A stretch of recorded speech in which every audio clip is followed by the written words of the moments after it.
These two tools look and sound similar, but they are worlds apart in function and power. One of these has over 10 times the torque of the other.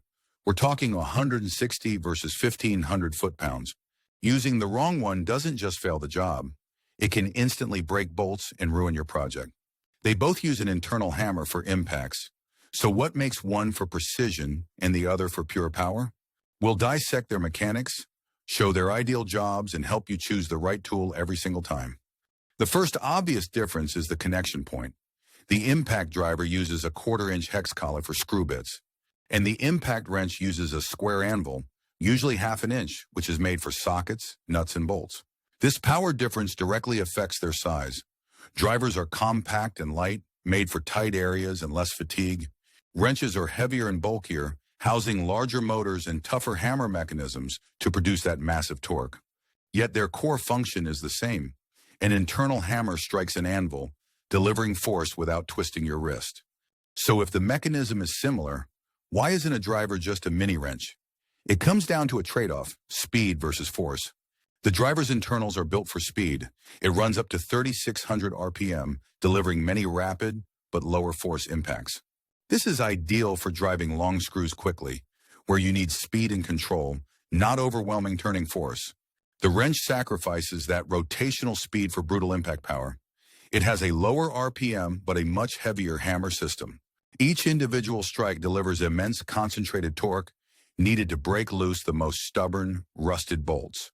But the driver's design has a subtle advantage born from its lower torque. It solves fastening's most common frustration. Scenario 1, building a deck. The driver sinks long screws into wood with speed, control, and very little effort. Scenario 2, changing a tire. The impact wrench zips off lug nuts in seconds, a job impossible for a driver.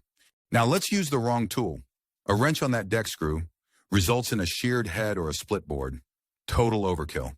And the impact driver on the lug nut, it just chatters uselessly, unable to deliver the single blow needed to break it free. The visuals are clear. Overwhelming force for large bolts, controlled speed for screws. Now for that hidden advantage. The problem is cam out, when a bit slips and strips a screw head. The driver's downward blows stop this cold. This percussion keeps the bit seated, making it superior for Phillips head screws in cabinetry or furniture assembly. This precision makes them ideal for self-tapping screws in sheet metal or removing small, corroded fasteners. You might be thinking, I'll just use an adapter for sockets on my driver.